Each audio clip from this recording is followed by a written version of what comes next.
this is Jeff from Studio 41 Gaming, and we're doing a bit of a different god today. We're going to be talking about Odin and how to play him in the arena mode.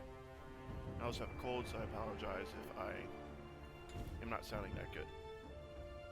But first, let's take a look at Odin, the build I've got for him. And this is a tank build, I should point out. Odin is technically, I do believe, a warrior. Yeah, he's technically a warrior, but you're going to want to play him as a tank due to his ultimate ability. But let's take a look at the build. We start out with warrior Tabi, normal stuff here, physical power, movement, speed. Next we got Breastplate of Valor, which is physical protection, gives some mana, and the big cooldown reduction is really what you want this item for. Next we've got Heartward Amulet. This is magical protection and some health, and it also has a really nice aura. All allies gain plus 20 magical protection, plus 20 mana per second. So it's a really nice, good for magical protection and helping out your team as well. Next we got Hide of the Urchin. You've seen this one before. If you've seen my Fenrir video, that is. This is physical protection, health, mana, and then stacks for some more magical and physical protection on kills and assists. Next we've got Spirit Robe. This is lots of physical and magical protection, and then some cooldown reduction and CC reduction as well. And then a really nice passive for 15% damage mitigation for 3 seconds when you're hit by a hard CC, which is a stun basically, so you can't move. And then last one is Mantle of Discord. This is a big one.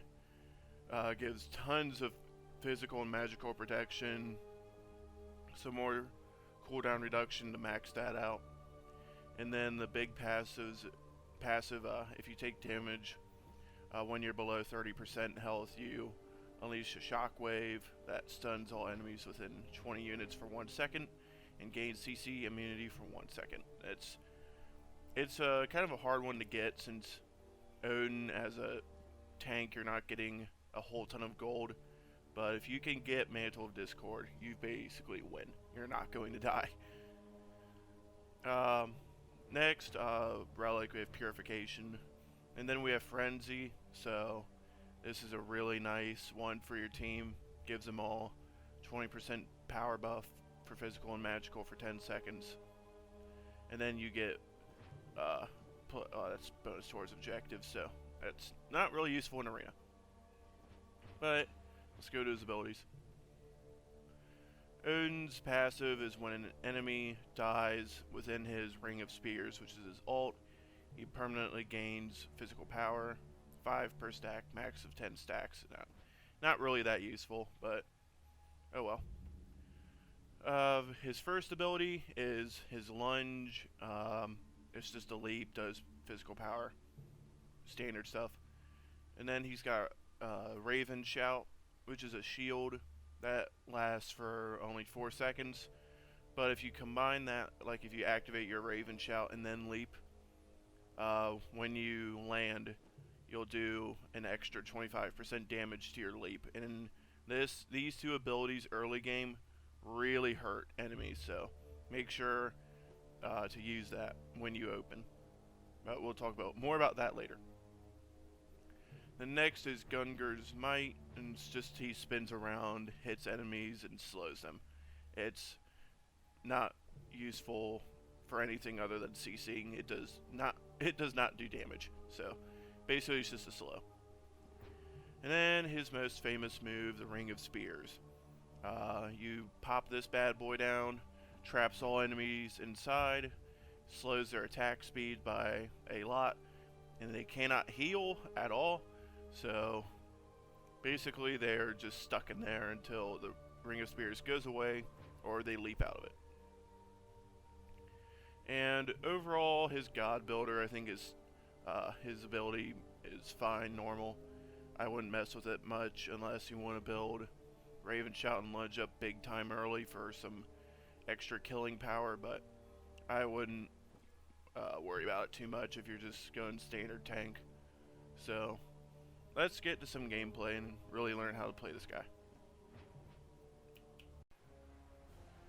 Okay, so to play Tank Odin, basically you have to have a rhythm, and it's the easiest rhythm on the face of this earth. Raven Shout, Leap, Slow, Alt. 2, 1, 3, 4. 2, 1, 3, 4. 2, 1, 3, 4. Remember that it will be your best friend. Basically with Odin, you're going to be doing that the entire game as a tank.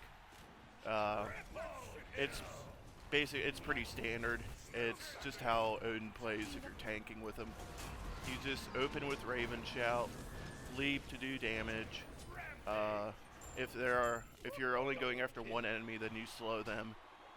But I mean, if you can switch up your alt and then slow, or if you really want to. It's typically I alt then slow to give allies a better chance of hitting them, but it could go either way. You the only thing with Odin, you just have to be careful because he's a warrior and not a guardian, so he doesn't have as much defense at the start as a normal guardian would. So you just have to be careful to not get nuked with CC and then die real quick after you land from your leap, because as Odin you're going to die just because you are a warrior. So you just have to try and limit that a little bit. Try not to feed, basically, is the gist of it. But the biggest thing with Odin that also helps is having a god that can pound his ult.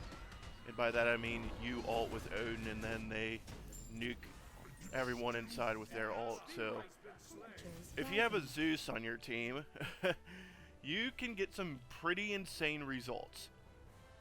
As you see, the Zeus in my game have a ridiculous amount of kills and a ridiculous amount of player damage. And that's because Zeus and Odin basically is the most disgusting combo in Smite Arena right now.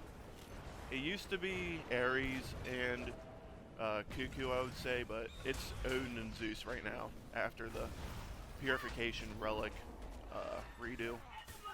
Because you can't Purification out of Odin's ult, so just Zeus pounds your ult and just annihilates everything. So basically, don't forget also to make sure you emote often to tell what you're doing, since you are tank, and people should at least be acknowledging what you do and try and pace themselves around what you're doing. So make sure to tell your teammates what you're doing, be a good team player, all that good stuff. But thanks for watching, and hopefully I have some more tanks in my game soon.